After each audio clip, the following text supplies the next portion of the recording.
This is Excel Part 2, Lesson 1, Working with Functions. You already know how to get Microsoft Office Excel to perform simple calculations to make your job easier. However, manually entering formulas will take you only so far. The most commonly used functions in Excel may not be enough to handle complex data analysis needs. As you progress with Excel, and as you are called upon to provide a deeper understanding of your organization's data to decision makers, you'll need to know how to ask Excel more complex questions about your data and how to get the answers you expect. Of course, the more complex your data analysis tasks are, the more complexity you're likely to need in your formulas and functions. This means that you'll need to know how to talk to Excel at a higher level to get the most out of your data.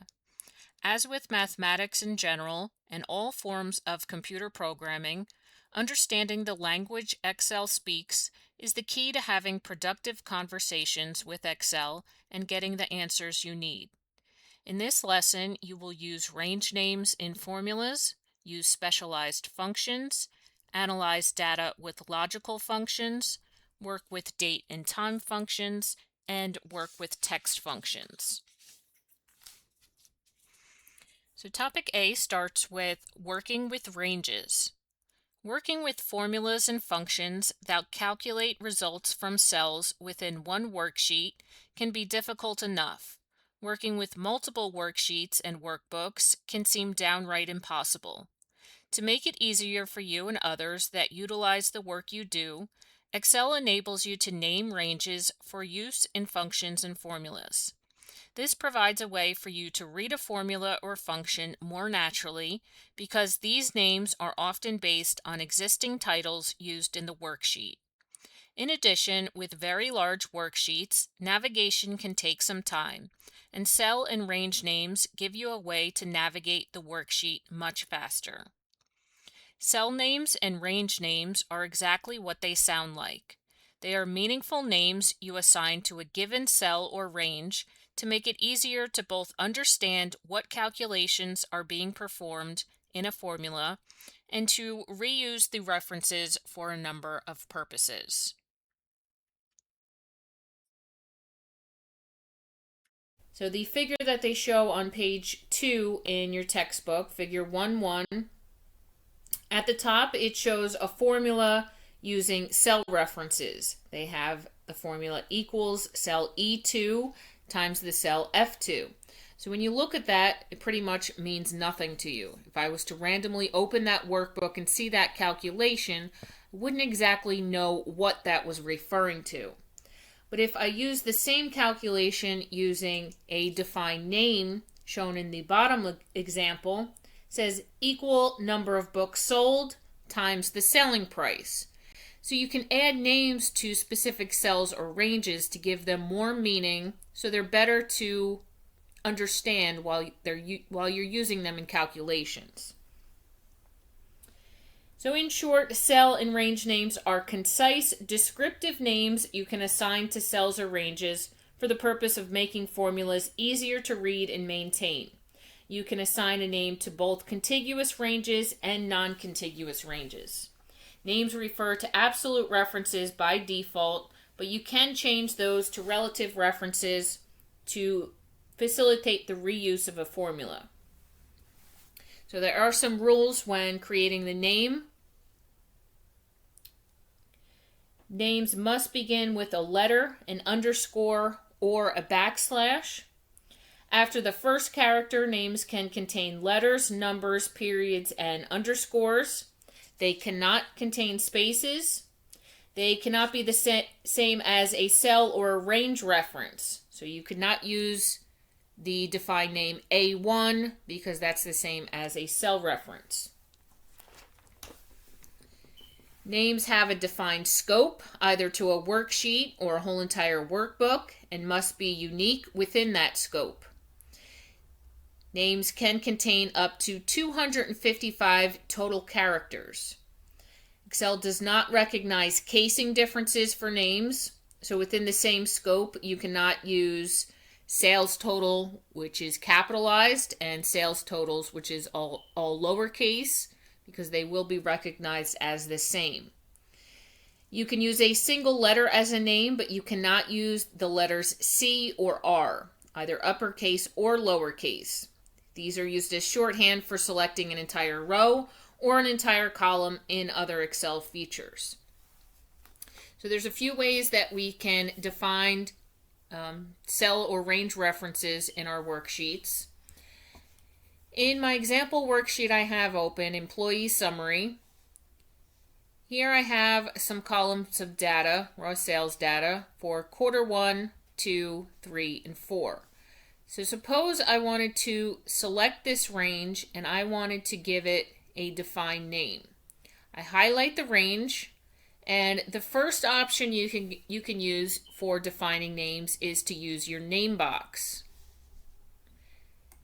So here you can see that I already have this quarter 1 named for us. I have 2, 3, 4 as well. So these have already been put into input into my worksheet. I'm going to go ahead and delete these real quick, and I'll show you how you would start from the beginning here.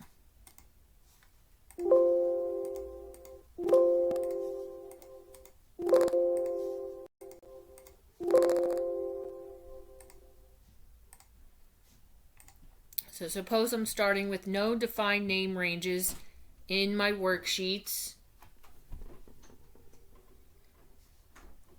I'm going to select the range K4 through K13 for my quarter 1 sales. And I just go up to my name box to the left of my formula bar, insert my cursor. You can see my active cell right now is shown for K4 highlighted, and I can overwrite that by typing whatever I want my defined name range to be. So if I wanted that to be, remember there's no spaces, quarter 1, and then just press my enter key, and now that range has a significant defined name for us. And we'll see how that will be useful later on in our next section. So suppose I wanted to do the same for the range for my quarter 2 sales.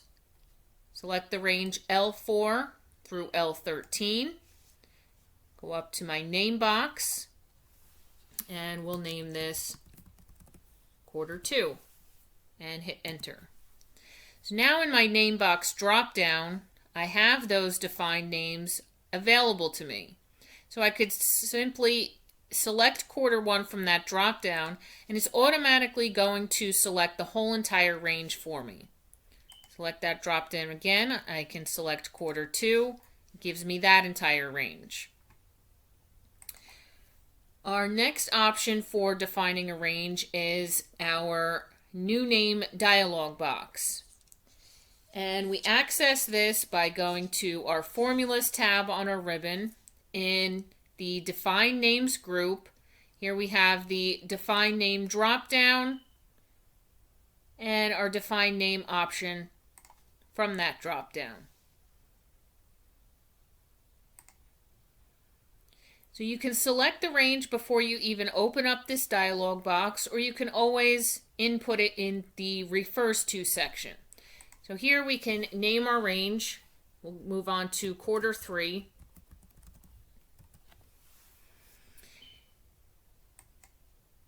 And I can put my cursor in my refers to field. You can collapse that whole entire dialog box if you want to. You don't necessarily need to. And then I can go ahead and click and drag to select the range. Hit my expand, and it inputs that syntax for me for that range. Click OK, and now I have my quarter 3 sales defined name range. I can go to my name box. You can see quarter 3 is available to me there. Select that. It's going to highlight that whole entire range for me. So if I wanted to do quarter 4, by selecting it before I go into the new name dialog box this time, select the range N4 through N13. You can select the actual define name button, or you can go to that drop down and select define name. Both are the same command here. And again, we can name our range, Q4 for this one. The syntax for that range is already input into the refers to field because I had it selected before I opened my dialog box. So I can simply click OK from here. And now Q4 is a defined range in my workbook as well. So I went to my dialog box, my name drop down box, and Q4, select that, highlights my range for me.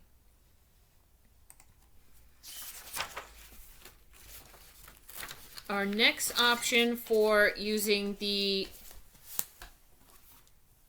defined named cells ranges in our workbook is the create from selection command. And this command enables you to quickly and easily create a single range name or multiple range names at once based on the range you currently have selected. So suppose I had the range this time from 03 to 013 selected. Now this time I actually have the column header selected. So Excel will actually use that cell to name my range for me. So with that selected, I would go up to my Formulas tab in my Defined Names command group, and here I have the option to create from selection. Now in this dialog box, it's going to ask you where do you want to get your name from in that range. So it sees that the top cell in that particular range, you can see that it's a text value. So it supposes that you want to get the name of that from your column header. So you can see that the top row is selected. It will usually be right when you go through this, but always double check to make sure that it has the correct option selected when you get in here. So I'm going to click OK from here. And Excel uses that top row, that column header of total sales, and uses it as the name for the defined range. So if I was to go to my name drop down option, you can see here I have total, and it added an underscore because again you cannot have spaces in defined names. So it added that underscore total sales for you. Select that from my drop down. Doesn't include that column header in the range. Again, it just used that as the name of the range. All of the other information that you had selected will be in that named range for you. Now, if you ever need to edit ranges for any reason or delete them, you can go up to your Formulas tab in your Define Names group, and here you have the command for Name Manager. Here it will list all of the available named ranges in your workbook for you. So if I wanted to rename any of these, here I'll select Q1, and I have the option to edit from here. I can edit the name, I can edit the actual range information if I need to. So maybe I would want to rename this, for instance, Q1. I want to keep the range the same. Click OK. And this is an option of this is an example of a name that you would not be able to use. Why would you not be able to use Q1? Because that's an actual cell reference in your worksheet. Column header, column letter, row number, Q1, so we would not be able to use that here. So you might want to do QRT1 to shorten it, something along those lines.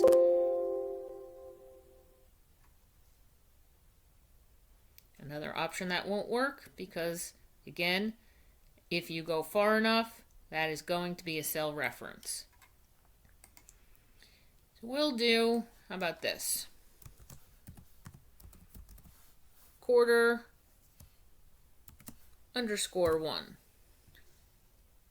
click OK. You can see it updates that name in my Name Manager dialog box. Again, select it, edit the name here, and it will come up as that here as well.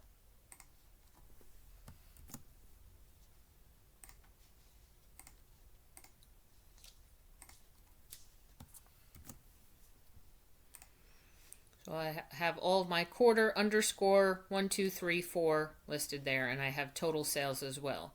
If you want to delete any defined ranges, defined name ranges, select it. You have your delete option here. You'll get a Excel message. Are you sure you want to delete the name total sales? Click OK. You can see it's no longer in your list here in your Name Manager dialog box.